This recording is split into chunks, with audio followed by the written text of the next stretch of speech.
Online गेमच्या आडून खेळल्या जाणाऱ्या जुगारामध्ये पैसे हरल्यामुळे एका 16 वर्षाच्या युवकाने आत्महत्या केल्याची धक्कादायक घटना नाशिकमध्ये घडली आहे। त्यामुळे पालकांसमोर आता ऑनलाईन गेमच्या विळख्यापासून आपल्या मुलांना दूर कसं ठेवायचं असं मोठं आव्हान उभं टाकलंय। 1200 रुपयांसाठी मुलानं जीव गमावला। 16 वर्षीय मुलाचा मोबाईलमुळेच गेम। एकुलता एक मुलगा गेल्यानं कुटुंबावर शोककळा। नाशकात ऑनलाईन गेमचा आणखी एक बळी। हा टाहो एकुलता एक मुलगा गमावणाऱ्या भालेराव कुटुंबियांचा। 2 बहिणींच्या पाठीवरती एकुलता एक असलेल्या 16 वर्षीय सम्राटनं त्यांच्या आईच्या मोबाईलमध्ये विजो मोबाईल गेम ॲप डाउनलोड केला होता आणि हा गेम खेळताना तो 1200 रुपये हरला। यामुळे सम्राट नैराश्यात गेला आणि त्यानं गळफास लावून आत्महत्या केली। त्याच्या या आत्महत्येनं सगळं कुटुंब हादरलंय। सम्राटच्या कुटुंबियांनी सांगितलेलं त्याच्या आत्महत्येचं कारण आपल्या मुलांना मोबाईल खेळायला देणाऱ्या पालकांना आत्मचिंतन करायला लावणार आहे। सम्राट मोबाईलवर काय करू जाऊ नको म्हटले, चांगलं मी रोज पेपर वाचते, तू पेपर बघ म्हणले, काय काय होतं, कुठं कुठं काय काय होतं। नाही आई म्हणे मी काहीच नाही करीत म्हणे। बोलला मला तर मला काय माहिती हा काय करतोय माहितीच नाही आम्हाला। तो मोबाईल कधी घ्यायचा तुमच्याकडे? मोबाईल रात्रीचा जे संध्याकाळचा आली का, आई 7 वाजता आली का तर घ्यायचा। 10:30 वाजेला मला त्यांनी व्हिडिओ कॉल केला होता रात्री, त्या रात्री। पण असं काही वाटलंच नाही का तो असा करल म्हणून। माझ्याशी चांगला बोलला, याच्याशी बोलला, आम्हाला सगळं ते दाखवत होतात, बाहेर जाऊन त्याच्याशी बोलले। पण त्याचं काही वाटलंच नाही का तो असा करणार आहे का काय, काहीच नाही झालं। मला पण सकाळी 8लाच कळालं। फायदा होतो म्हणून सम्राट हा गेम खेळत गेला। त्याला काही प्रमाणात पैसे मिळाले, त्यातून तो चैनेच्या वस्तू खरेदी करत गेला। मात्र एका विशिष्ट स्टेप नंतर तो या गेममध्ये पैसे हरू लागला। त्यानंतर त्याने आपल्या कुटुंबियांकडून देखील पैसे घेऊन हा गेम खेळणं सुरूच ठेवलं। या ऑनलाईन गेममध्ये लहान मुलं आणि तरुण सुरुवातीला मिळणाऱ्या पैशाच्या लालसेपोटी अडकत जातात, पण एका विशिष्ट स्टेप नंतर या ऑनलाईन गेममध्ये ते पैसे गमावू लागतात। मोबाईल गेमच्या ॲपमध्ये ठराविक स्टेप्स नंतर पैसे हरण्याची सेटिंग असते, त्यामुळं अशा गेमपासून मुलांनी दूर राहायला हवं। त्यामुळे पालकांनी आपल्या मुलांकडे लक्ष देण्याचं आवाहन सायबर तज्ज्ञ करतायत। पालकांनी मुलं मोबाईलमध्ये काय ॲक्टिव्हिटी करताय या ॲक्टिव्हिटीकडे नेहमी लक्ष ठेवलं पाहिजे। ते ठेवतं कसं येईल, गुगलमध्ये सगळ्यात एकदम सोपी आणि एकदम व्यवस्थित पद्धत आहे पॅरेंटल कंट्रोल। म्हणजे काय, त्यांच्या स्क्रीन टायमिंगमध्ये काय चालतंय काय नाही याचे अपडेट्स आईवडिलांना पण भेटत राहतं। त्यामुळे मुलांना आपल्याला अशा गेम्सपासून किंवा अशा होणाऱ्या ट्रॅपपासून लांब ठेवता येईल। सर्व प्रकारचे गेम हे अशा प्रकारे बनवलेले आहेत की त्यामध्ये तुम्ही जिंकू शकत नाही, कधीही त्यामध्ये कुणीही जिंकू शकत नाही, कारण ते गेम तुम्हाला लुटण्यासाठीच बनवलेले आहेत। तर हे सर्व आईवडिलांनी, पालकांची ही जबाबदारी आहे की त्यांनी आपला मुलगा काय करतो आहे, कुठला गेम खेळतो आहे हे बघण्याची जबाबदारी पालकांची आहे। सम्राट भालेराव आत्महत्या प्रकरणी नाशिकच्या उपनगर पोलिसांनी अकस्मात मृत्यूची नोंद केली आहे। पण असं असलं तरी सम्राटने मोबाईल गेममध्ये पैसे हरण्याच्या नैराश्यातून ही आत्महत्या केल्याचं कुटुंबियाच्या जबाबातून उघड झालंय। नातेवाईकांचं असं म्हणणं आहे की तो विंजो नावाचा ऑनलाईन गेम खेळत होता आणि त्यामध्ये त्याचं आर्थिक नुकसान झाल्यामुळे त्याने गळफास घेतला असावा असा संशय आहे, परंतु आमचा त्याबाबत तपास अद्याप सुरू आहे।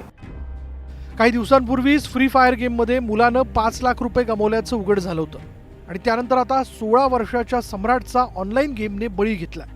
त्यामुळे हे ऑनलाईन गेम किती धोकादायक आहेत हे पुन्हा एकदा स्पष्ट झालंय। त्यामुळे केवळ हरण्यासाठी बनवलेल्या अशा सिस्टीम फिट ऑनलाईन गेमच्या जुगारापासून दूर राहणंच शहाणपणाचं ठरेल।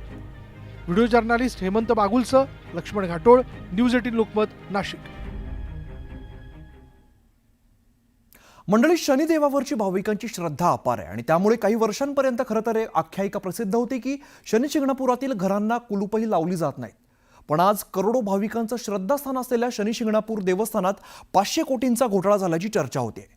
देवस्थानाच्या विश्वस्तांनीच बनावट ॲप्स आणि पावत्या छापून भाविकांची लूट केल्याचा मुद्दा विधानसभेत उपस्थित करण्यात आला आणि ज्यानंतर आता शनी शिंगणापूर मंदिर विश्वस्तांवरती सरकारचा कोप झाल्याचं बघायला मिळत आहे।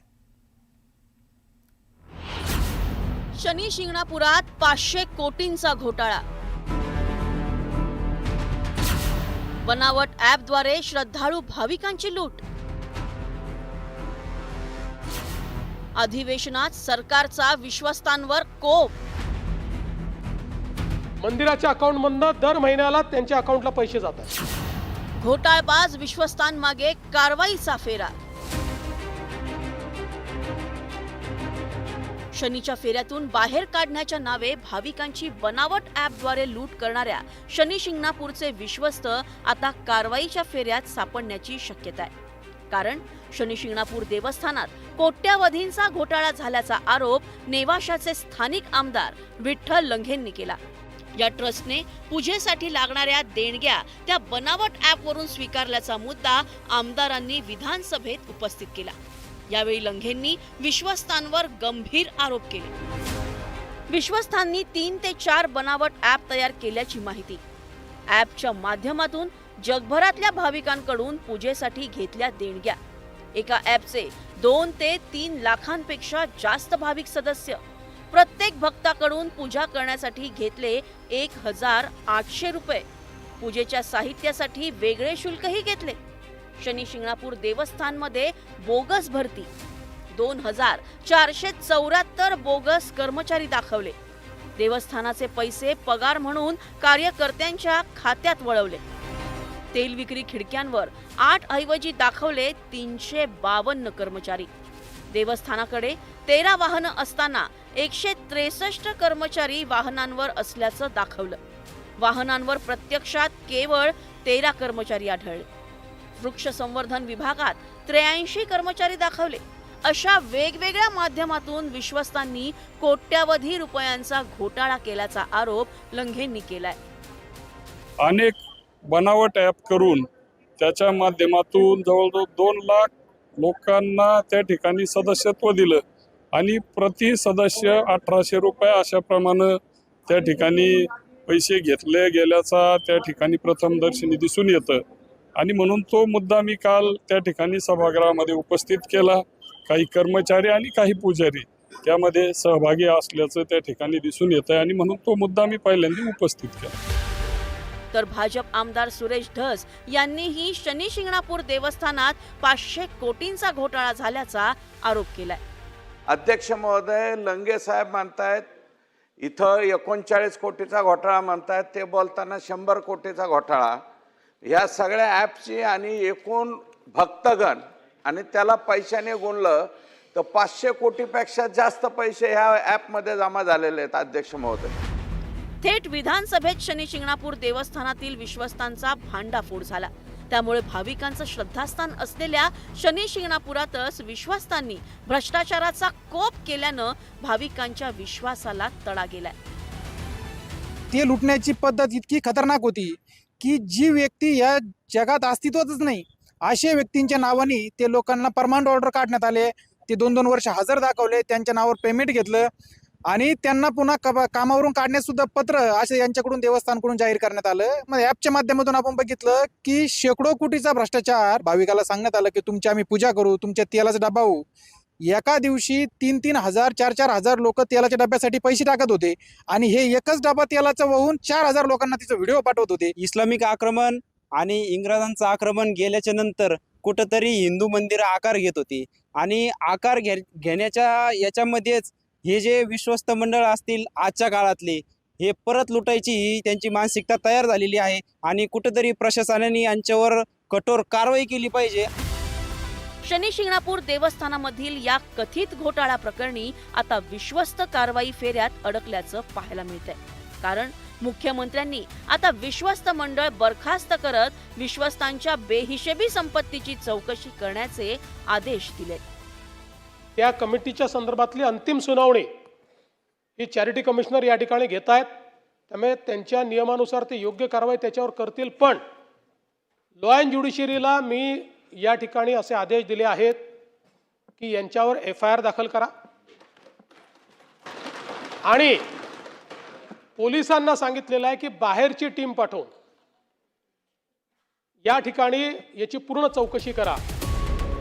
शनिदेवावरची भाविकांच्या श्रद्धेमुळे काही वर्षापूर्वी प्रामाणिकपणासाठी शनी शिंगणापूरचे उदाहरण दिले जायचे. शनी शिंगणापुरातल्या घरांना कुलूप लावण्याची ही गरज इथल्या ग्रामस्थांना वाटायची नाही. पण आज विश्वस्तांच्या लबाडीनं शनी शिंगणापूरच्या या विश्वासालाच तडा गेलाय. त्यामुळे शनिदेवाच्या श्रद्धेच्या आड सुरू असलेल्या या घोटाळ्यांच्या मुळाशी जाऊन घोटाळे बाजारांवर कारवाई करण्याची मागणी केली जाते. शनी शिंगणापूरहून हरीश दिमोटेसह शरद जाधव, न्यूज 18 लोकमत, मुंबई.